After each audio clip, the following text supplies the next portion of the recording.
کا آغاز اس انداز سے ہوا کہ 1000 کا لشکر نکلا تھا، جبل عہد تک پہنچنے کی منزلوں میں تھا۔ ایک منزل پہلے رات کی قیام رہا، صبح اٹھ کر عبداللہ بن ابی سلول نے جو رئیس المنافقین ہے، اس نے سب سے پہلے 300 اپنے منافق ساتھیوں کو لے کر لشکر سے علیحدہ ہونے کا اعلان کر دیا۔ اللہ کے رسول 700 کا لشکر لے کر 3000 کے مقابل جا رہے ہیں، لیکن صحابہ کے ولولے جہاد میں کوئی کمی نہیں۔ یہ منافق یہ سمجھ رہے تھے کہ ہمارے چھوڑ کر جانے کے بعد ہو سکتا ہے قریش کے سامنے یہ لوگ پسپا ہو جائیں گے، لیکن تاریخ کا یہ واقعہ ہے، اللہ کے رسول اور آپ کے صحابہ نے منافقین کے چلے جانے کے بعد بجائے رنجیدہ ہونے کے خوشی کا اظہار کیا۔ اللہ کے رسول جگر کا وہ شعر مجھے یاد آتا ہے، امت کے ہر نشیب و فراز میں، عروج و زوال کی داستان میں 2 ہی طبقے رہے۔ ایک طبقہ وہ رہا جس نے اپنی آخرت پر اپنی دنیا کو قربان کیا، ایک طبقہ امت کے نشیب و فراز، عروج و زوال کی داستانوں میں وہ رہا جو اپنی آخرت پر دنیا کو قربان کیا تھا، اور دوسرا طبقہ وہ رہا جنہوں نے اپنی آخرت کو دنیا پر قربان کیا۔ یہ 2 زاویوں سے اگر رکھا جائے، پوری تاریخ اسلام کا مطالعہ کر لیا جائے، تو مسلمانوں کا عروج دنیا اپنی آخرت پر قربان کرنے والے جب اٹھے تو یہ امت عروج کی بلندیوں پہ پہنچی، اور جب آخرت کو دنیا پر قربان کرنے والے آئے پیشوائی کے منصب پر، تو یہ امت زوال کی ذلت پہ گر گئی۔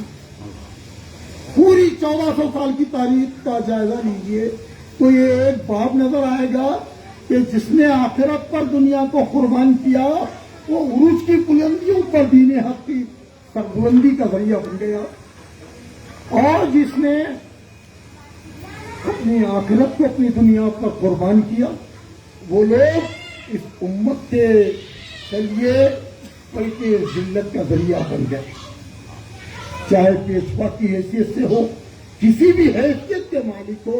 پوری تاریخ کو آپ دیکھیں گے کہ کون سے لوگ تھے جنہوں نے اپنی آخرت پر دنیا کو قربان کیا، اور وہ کون سے لوگ تھے جنہوں نے اپنی دنیا پر آخرت کو قربان کیا۔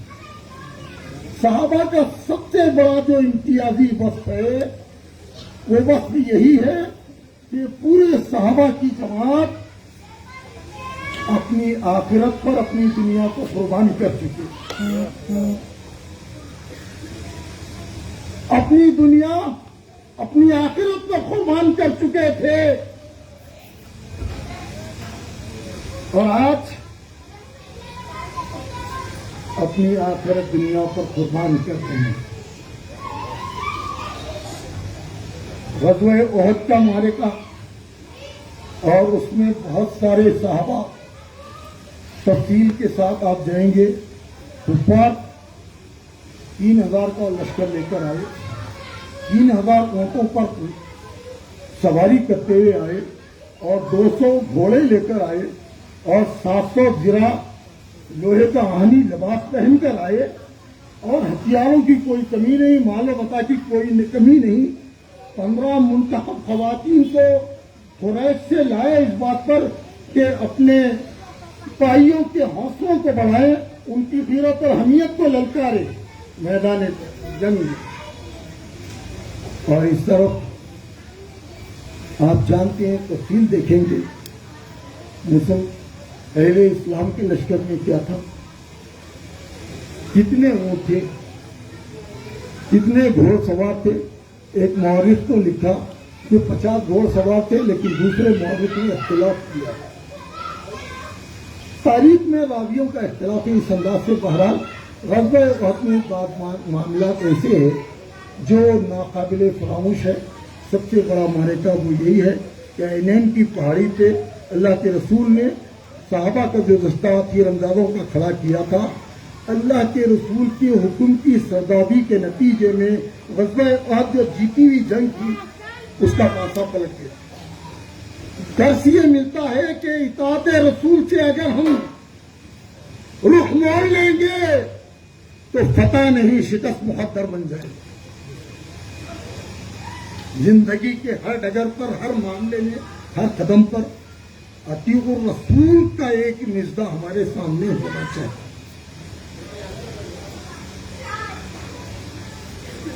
اور عبداللہ بن زبیر نے اپنے ساتھیوں سے کہا کہ اللہ کے رسول نے سختی سے حکم دیا ہے، لیکن 50 دستے میں سے 40 سپاہی چلے گئے مال غنیمت لوٹنے کے لیے۔ حضرت خالد بن ولید کو اس وقت تک اسلام نہیں لائے تھے، موقع کی تاب میں تھے، اور اس پہاڑی کے نشست سے آئے اور حملہ کر دیا۔ وہ 10 کے 10 صحابہ جو رستے کے باقی رہ گئے تھے شہید ہو گئے۔ اس کے بعد یہ لشکر قریش اللہ کے رسول کی ذات پر حملہ آور ہوا، اور آپ جانتے ہیں اس جنگ کا اور ایک واقعہ ہے۔ 2 سگے بھائی ہیں، عتبہ بن ابی وقاص سب سے پہلا ایک بڑا وزنی پتھر اٹھا کر اللہ کے رسول پر مارا۔ کون؟ عتبہ بن ابی وقاص۔ اللہ کے رسول شگاف میں گر گئے وہ پتھر کے عزت سے۔ اور اس حالت میں دوسری ایک مثال ہے، اسی باپ کے بیٹے ہیں حضرت سعد بن ابی وقاص۔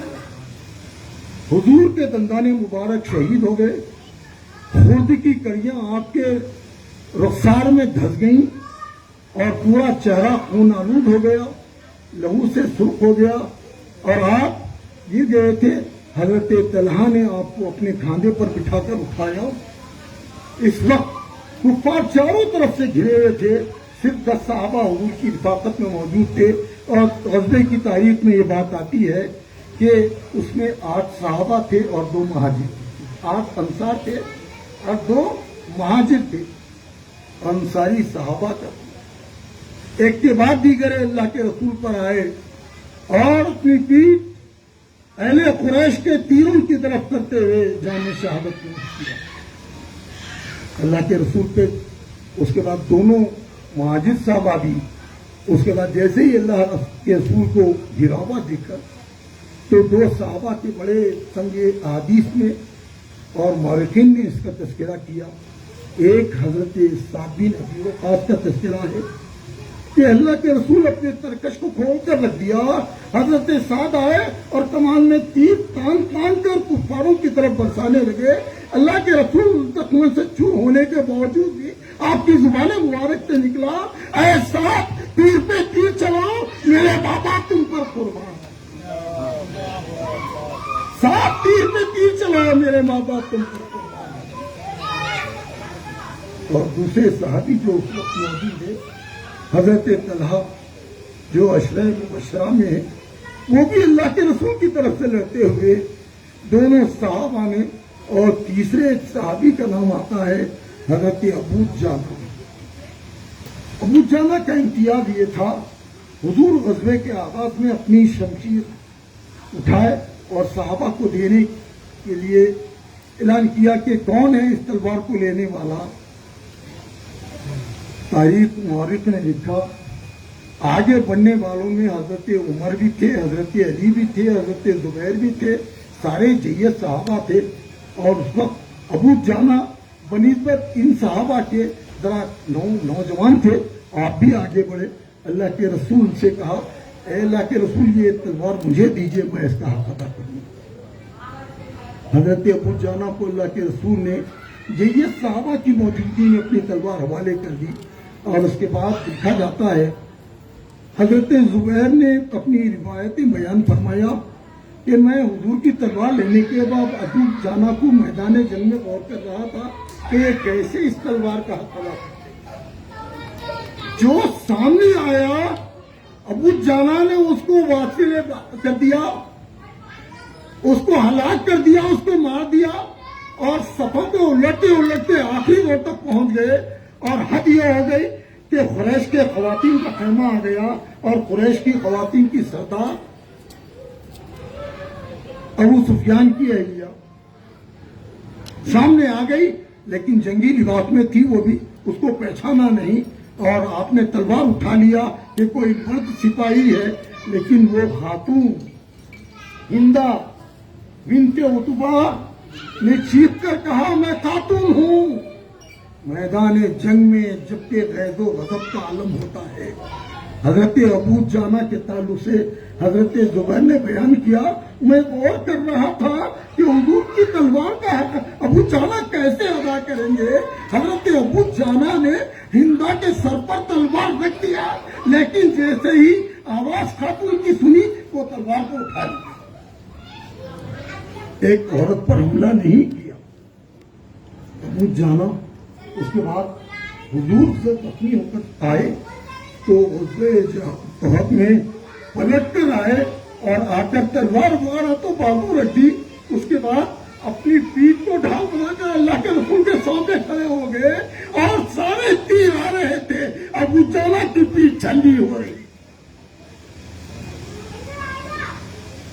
محبت رسول، عشق رسول، فداکاری،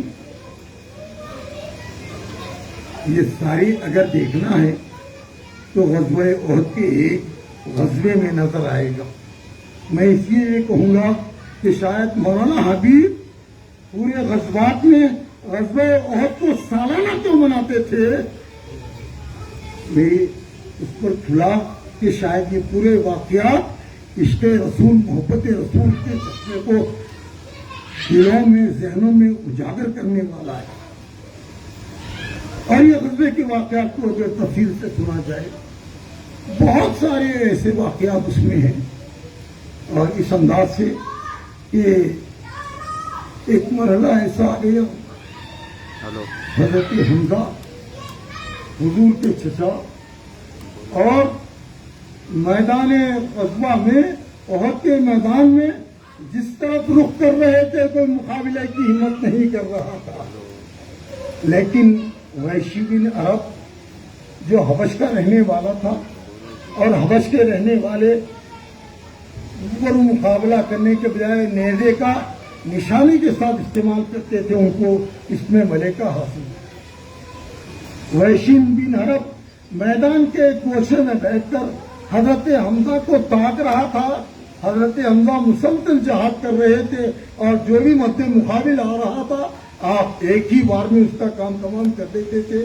آپ کی شجاعت، آپ کی بہادری غزوہ احد کا ایک امتیاز ہے۔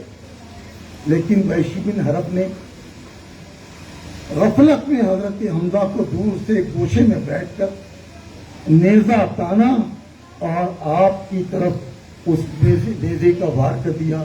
حضرت حمزہ ناف میں وہ نیزہ لگ گیا، اور اس انداز سے آپ توازن کھو بیٹھے اور میدان جہاد میں غزوے میں آپ کی شہادت کی۔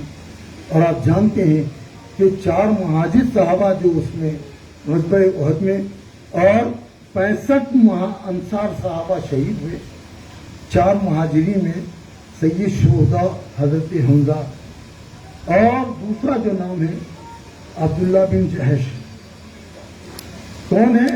حضرت حمزہ کے بھانجے، اور تیسرے مصعب بن عمیر۔ یہ تینوں صحابہ مہاجر ہے، اور تینوں کی بھی داستان غزوہ احد میں دیکھیں گے تو امتیاز کی حامل ہے۔ اور آپ اختتام کے ساتھ میں اور بھی سننا ہے لاؤں گا کہ غزوہ تو یہ معرکہ تھا اسلامی تاریخ کا، اور حق و باطل کے معرکوں میں انفرادیت کا حامل تھا، لیکن آپ جانتے ہیں کہ بہت سارے لوگ اس معرکے کو شکست کے نام سے یاد کرتے ہیں۔ شکست اس وقت ہوتی ہے جب غنیم کا لشکر کسی لشکر کو شکست دینے کے بعد اس کے پورے مال کو لوٹ لیتا ہے، قبضہ کر لیتا ہے، اور اس کے پورے سمجھے باقی ماندہ لوگوں کو قید کر لیتا ہے۔ غزوہ احد کی یہ تاریخ ہے کہ اہل قریش کسی ایک مسلمان کو بھی قیدی نہیں بنا سکتے۔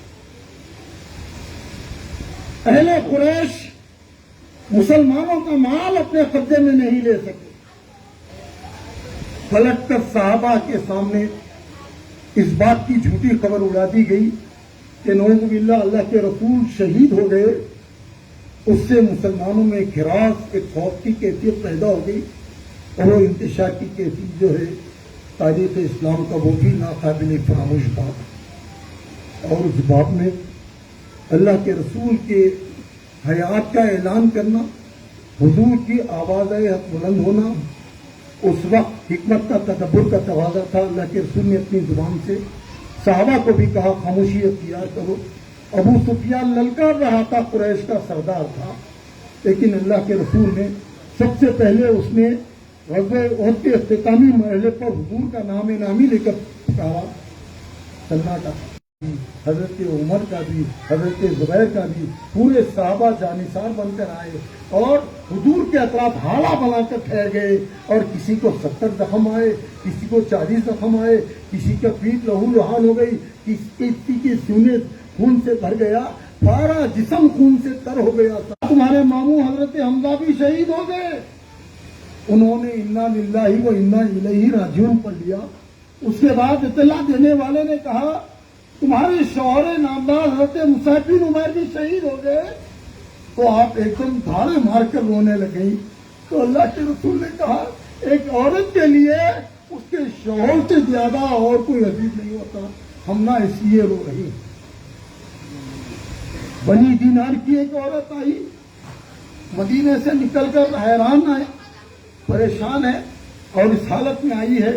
اطلاع دینے والوں نے کہا تمہارا بھائی غزوے میں مارا گیا، تمہارے والد مارے گئے، تمہارا بھائی مارا گیا، تمہارا شوہر مارا گیا.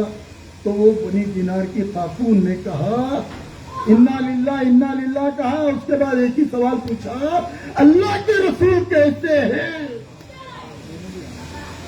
شوہر کو قربان کر دیا، بیٹے کو قربان کر دیا، بھائی کو قربان کر دیا، باپ کو قربان کر دیا، لیکن ایک ذات آخر اپنے آقا کی جو ہے اس کی فکر ہے ایک صحابیہ کو، اور وہ کہہ رہی ہے کہ میرے آقا کیسے ہیں. حب رسول، محبت رسول، اخلاص اور ایثار کی تاریخ اگر دیکھنا ہے تو پوری انسانی تاریخ میں میرے آقا نے جو معاشرہ برپا کیا تھا، اخلاص اور ایثار کی تاریخ کا وہ پوری انسانی تاریخ میں ایک آئیڈیل نمونہ ہے. اس سے پہلے نہ ایسا نمونہ پیش ہوا، نہ اس کے بعد ایسا نمونہ پیش ہوا. پوری انسانی تاریخ میں ایثار اخلاص کا یہ نمونہ جو صحابہ نے پیش کیا، پوری انسانی تاریخ میں اس کی نظیر نہیں ملتی. اللہ ہم سب کو ان حالات سے ہم گزر رہے ہیں، صرف ایک ہی چیز ہم کو سرخرو کر سکتی ہے، وہ اللہ کے رسول کی محبت، اور محبت زبان سے نہیں بلکہ اس کے ساتھ ایثار اور اخلاص کا تقاضا ہے. اگر آپ ایثار کر سکتے ہیں، اخلاص کے ساتھ محبت کا اگر مظاہرہ کر سکتے ہیں، تو پھر سب سے پہلے اس بات کا تقاضا ہے. ہماری مسجدوں میں فجر کا جو وقت ہے، ہر مسجد میں جا کر جائزہ لیجئے. بڑے افسوس کے ساتھ کہہ رہا ہوں، حضرت ابو ہریرہ سے مروی حدیث ہے کہ فجر اور عشاء کی تساہل کرنے والے کے ایمان میں نفاق. ہماری مسجدوں میں فجر کی نماز کا کیا ہے؟ میں بھی یہ گنجان آبادی میں رہتا ہوں، برسوں سے دیکھ رہا ہوں 6 یا 7 یا 8 افراد. ظہر میں وہ تعداد بڑھ کر 4 گنا ہو جاتی ہے، عصر میں وہ تعداد 5 گنا ہو جاتی ہے. تو اگر پھر دوبارہ دین کے علمبردار بن کر سرخرو ہونا ہے، دین حق کو غالب کرنا ہے، سب سے پہلے اللہ کے گھر سے وابستہ ہو جاؤ. اور وابستگی کا سب سے پہلا ثبوت یہ ہے کہ فجر کی حیا علیہ الصلاۃ کے ساتھ مسجد میں رہنا. اگر یہ نہیں کر سکتے تو مسلمانیت کا دعویٰ چھوڑو. کیوں؟ تاریخ زوال امت کا ایک ورق آپ کے سامنے پیش کر رہا ہوں کہ 1917 میں کمیونسٹ انقلاب آیا. مسلمانوں کی تاریخ کے 3 خونین باب ہے، ایک سقوط بغداد، ایک زوال اسپین، ایک 1917 کا کمیونسٹ انقلاب. سکوت بغداد کی تاریخ میں آتا ہے 15 لاکھ مسلمانوں کا مقتل سجا. زوال اسپین میں بھی آتا ہے 1/3 آبادی جو مسلمانوں کی تھی ان کا مقتل سج گیا تھا. تقریباً 30 لاکھ سے زائد مسلمان مارے گئے. اور کمیونسٹ انقلاب کی تاریخ میں مورخ نے لکھا، حال میں اس کا ایڈیشن آیا، پڑھتے مجھے حیرت ہوئی، 1,30,00,000 مسلمانوں کا مقتل سجا 1917 میں. وہ کون لوگ تھے؟ وہ کون لوگ تھے؟ سکوت بغداد کے بعد بھی تھا، زوال اسپین میں بھی تھا، کمیونسٹ انقلاب کے وقت بھی تھا کہ جو ایمان پر قائم رکھنا چاہتے ہیں وہ لوگ یہ ملک چھوڑ دیں. اسپین سے 1/3 آبادی منتقل ہو گئے، ہجرت کر کر افریقہ چلے گئے. بہت سارے لوگ مارے گئے. اس کے بعد 1/3 آبادی جو تھی عیسائی مذہب کو قبول کر لیا. 1/3 آبادی جو تھی انکار کر دیا قبول کرنے کو، ان کا حق لے آؤں گا. اور کمیونسٹ انقلاب کے بعد بھی کیا ہوا؟ سور کا گوشت اور شراب پیش کی گئی اور کہا گیا اگر یہ پیئیں گے تو زندگی ہے. لیکن اہل حق نے کیا کیا؟ اعلان کر دیا کہ مرنا گوارا ہے لیکن شراب اور سور کا گوشت نہیں پئیں گے. 1,30,00,000 مسلمان مارے گئے. 1,30,00,000 مسلمان مارے گئے. کس کے لیے؟ حق پر قائم رکھ کر حق پر بننے کے لیے آئے تھے. اور وہ لوگ جو سور کا گوشت اور شراب پی کر جنہوں نے مذہب بدل لیا وہ بھی اتنی تعداد میں تھے. پورے یورپ کے اندر یہ لہر چلی. اور آپ جانتے ہیں آج یہ منظر اگر تاریخ پلٹاتی ہے، یہ امت پر ایسے اسباب ایسے اوقات آئے تو کیا کریں گے؟ کتنے لوگ ایسے نظارے پیش کر رہے ہیں کہ دنیا پر اپنی آخرت کو قربان کر رہے ہیں. غزوہ احد کے آخری اس جلسے میں ایک ہی گزارش کروں گا کہ وہ زمانے میں معزز سے مسلمان ہو کر اور ہم خوار ہوئے تاریخ کے گناہ ہو کر. وآخر دعوانا ان الحمدللہ رب العالمین. شکریہ. خدا بنا تمہید سے میں جناب مولانا اقبال انجینئر صاحب سے گزارش کرتا ہوں کہ مختصر صاحب کے ساتھ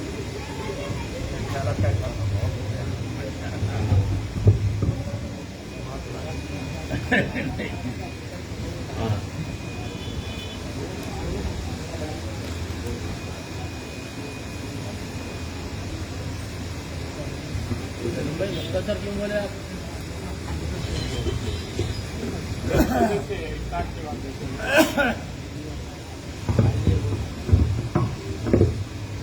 اصل میں کچھ لوگ روزہ بھی ہیں اور میرے خیال سے ایسا رہا تو شہر کا وقت ہو جاتا ہے.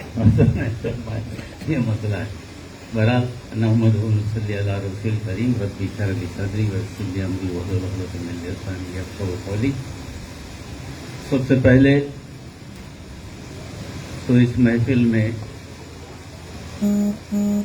علماء کرام بھی ہیں، میرے ساتھی بھی ہیں اور خاص طور پر حضرات ہیں. حبیب عبدالرحمن الحامد کو یاد کیے بغیر الفاظ کا ادا کرنا میرے لیے بڑی مشکل ہے، اور ان کی تعریف کیا کریں، اللہ بہتر جانتا ہے ہمارے دلوں میں کیا ہے. ان کا بیان کرنا دراصل ان واقعات کا منظر نامہ ہمارے آنکھوں کے سامنے رکھنا ایسا ہوا کرتا تھا. بہرحال ان کے تعلق سے ناظر مقدوسی صاحب اور حسین شاہی صاحب نے بھی بہت فرمایا، اور غزوہ احد کا بھی میں سمجھتا ہوں کہ کچھ حد تک یا بڑی حد تک، اب فیصلہ تو حسین شاہی صاحب کریں گے کہ بھائی انہوں نے غزوہ احد کا ادا کر دیا. اب یہ معاملہ غزوہ احد کے پس منظر میں جانے کے بجائے رسول اکرم صلی اللہ علیہ وسلم کی زندگی اور صحابہ کی زندگی ہمارے لیے دراصل مشعل راہ ہے. قرآن کا نزول ہونا اور صحابہ کا اس پر عمل کرنا اور کس طرح سے قرآن کو نافذ کیا جانا چاہیے، وہ جو ہے قرون اولیٰ کا مقصد تھا۔ اس لیے جب صحابہ سے کچھ چوک ہو جاتی تو ہمیں یہ کہنے سے پہلے بڑی احتیاط کرنا چاہیے کہ اگر چوک نہ ہوتی تو پھر قانون نافذ کیسے ہوگا؟ قرآن کو نافذ کرنا ہے تو چوک ہونا، پھر اس کے بعد قانون کا نفاذ ہوگا۔ غزوہ احد میں بہت ساری باتیں کی گئی، اس کو چھوڑتے ہوئے دو چیزیں میرے ذہن میں آتی ہیں جو آج کے معاشرے کے اعتبار سے میں سوچ رہا ہوں۔ ایک تو یہ کہ نبی کریم صلی اللہ علیہ وسلم کا 50 صحابہ کا متعین کرنا، دوسرا یہ کہ رسول اکرم صلی اللہ علیہ وسلم پر جان نچھاور کرنا۔ وہاں پر یہ کہنا نبی کریم صلی اللہ علیہ وسلم کا، چاہے کچھ ہو جائے تم یہاں سے نہیں ہٹیں گے، اور وہاں سے 40 صحابہ کا ہٹ جانا۔ ایک طریقہ تو یہ ہے کہ تاریخ اعتبار سے اس کو غلطی کر کے آپ کے سامنے پیش کیا جائے، مگر میں اس کو ایک الگ زاویہ فکر سے دیکھتا ہوں، وہ یہ کہ جب آپ نے دیکھ لیا کہ مکمل طور پر فتح ہو چکی ہے، مال غنیمت کا معاملہ آ رہا ہو یا کوئی خواہش کا معاملہ آ رہا ہو، جب ایک مطمئن ہو جائیں کہ بھائی اب اس کے بعد شکست نہیں ہوگی، تو یہ صحابہ کی ایک اجتہادی غلطی ہو سکتی ہے، اور اللہ تعالیٰ نے اجتہادی غلطی کو بھی ثواب رکھا ہے۔ میرے عالم بیٹھے ہیں سامنے، ارے عالموں سے کرو، اجتہادی غلطی ہو بھی جائے تو ان کو ان کے گناہ میں شامل نہیں کیا جاتا، بلکہ ان کو ان کے ثواب میں شامل کیا جاتا ہے۔ یہ تو ہم کو اضافی، اور ہمارے سامنے ایک مثال بھی پیش کرنی تھی۔ کہاں سے مثال پیش کرتے آپ؟ نبی کی اطاعت، یعنی نبی کے تعلق سے اجتہادی غلطی بھی ہو جائے اور نبی موجود ہوں اور نبی کو نقصان بھی پہنچ جائے تو ہمارے لیے ایک مثال بن جاتی ہے کہ تم اپنی زندگیوں میں اس کا خیال رکھو کہ کبھی بھی تم اطاعت الہی اور اطاعت رسول سے باہر آ نہیں سکتے۔ تم کو یہ مجاز گردانا ہی نہیں گیا۔ پیدا ہونے کے بعد سے لے کر موت تک جو لمحہ بلمحہ زندگی ہے، وہ زندگی تمہاری خریدی ہوئی زندگی ہے، تمہاری اپنی نہیں ہے۔ جان و مال کو تمہارے اللہ تعالیٰ نے جنت کے عوض خرید لیا۔ تم ایک بکی ہوئی زندگی گزار رہے ہو۔ تم کو جو نشانہ دیا گیا ہے وہ نشانہ، اس نشانے پر تم کو عمل کرنا ہے۔ تم کو امتحان کا پرچہ بھی معلوم ہے، امتحان کا نتیجہ بھی معلوم ہے۔ جو چیز تمہاری نہیں ہے اس کو بچانے کی کوشش مت کرو، بس اللہ کی پیروی کرو۔ یہ بنیادی بات کہ رسول کی موجودگی میں امت مسلمہ کو بتا دیا گیا کہ یہ غلطی معاف نہیں ہوگی۔ تم اپنی زندگی کے ایک لمحے تو سمجھو کہ اللہ تمہیں دیکھ رہا ہے اور تم بکا ہوا مال۔ اور جہاں تک حب رسول کا سوال ہے، اس کی مثال تو پیش کر دی گئی۔ اس کے لیے تو جان قربان کرنا ہے آپ کو۔ اب حب رسول کا جان قربان کرنے کا مطلب کیا ہے؟ رسول اکرم صلی اللہ علیہ وسلم نے جو احکامات قرآن کے ذریعے اور اپنے عمل کے ذریعے تم تک پیش کیے ہیں، اس پر من و ان عمل کا کرنا۔ اور دنیا میں اللہ تعالیٰ نے دو ہی قومیں بنائی ہیں، ایک وہ جو اللہ کو ماننے والی ہے، جس کی زندگی خرید لی گئی، دوسری وہ جو اللہ کا انکار کرنے والی ہے۔ اب اس کو کسی میں تقسیم کر لیجئے، اللہ نے دو ہی دنوں، اور ان کے تعلق سے کہا وَلَا يَزَالُونَكُمْ حَتَّى يَرُدُّكُمْ عَنْ دِينِكُمْ إِنِ اسْتَطَاعُوا وَمَنْ يَرْتَدِّ مِنْكُمْ عَنْ دِينِهِ فَيُمِتْ فَأُولَٰئِكَ حَبِطَتْ أَعْمَالُهُمْ فِي الدُّنْيَا وَالْآخِرَةِ وَأُولَٰئِكَ أَصْحَابُ النَّارِ هُمْ فِيهَا خَالِدُونَ۔ یہ دونوں کے درمیان کر دیا. وَلَا يَزَالُونَ، اب آپ کو یہ ہمیشہ چاہیں گے کہ آپ کو اپنے دین سے پھرا دیں. ان کے سارے کام یہی اسی بنیاد پر چلیں گے کہ ان کو اور تم کو تمہارے دین سے پھرا دیں. ان کی ساری مشقتیں، سارے پلاننگ اسی بات پر ہوں گے. اور جو کوئی بھی دین سے پھر جائے گا اور اسی حالت مر جائے گا، اس کی دنیا میں جو اعمال ہیں وہ سارے کے سارے ثابت کر دیے جائیں گے اور وہ دوزخ میں رہے گا، ہمیشہ ہمیشہ رہے گا. یہ وارننگ ہے. اور وہ پھراتے کیسے جائیں گے؟ صدوا عن سبیل اللہ وکفر بہ والمسجد الحرام اخراج اہلہ. یہ 3 چیزیں بتائی گئی جو 3 تم پر عمل کے لیے. اللہ کے دین میں روڑے اٹکانا،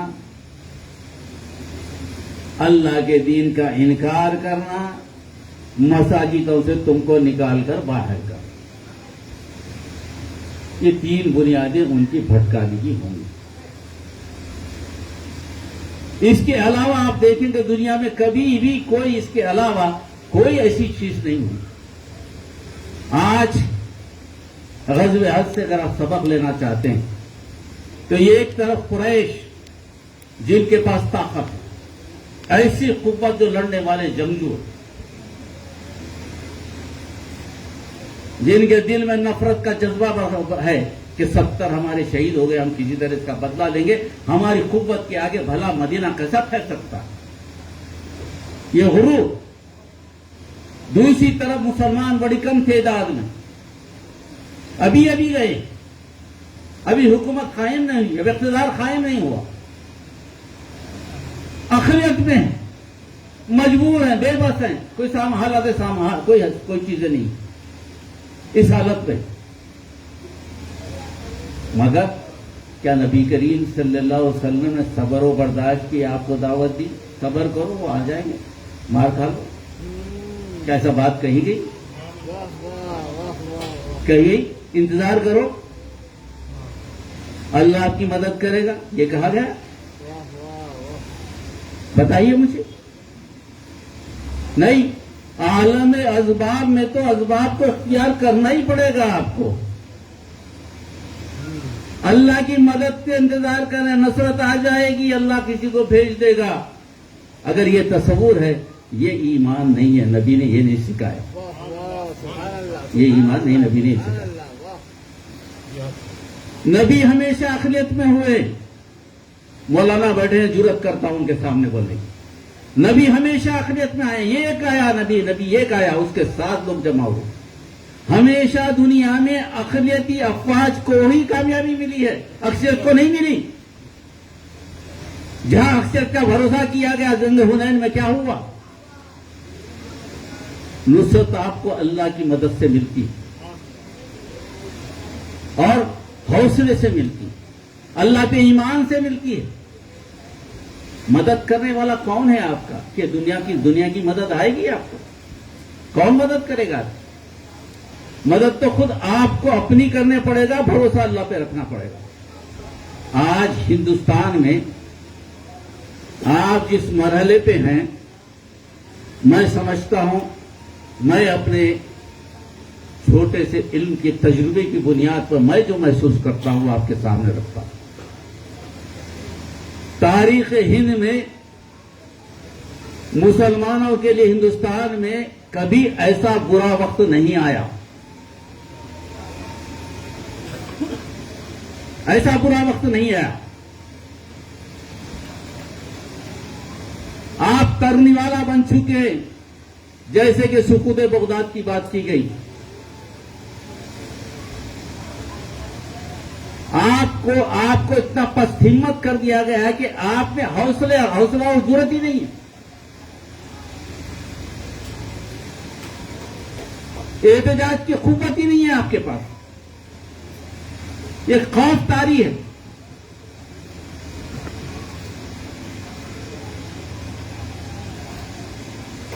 اگر یہ حالات میں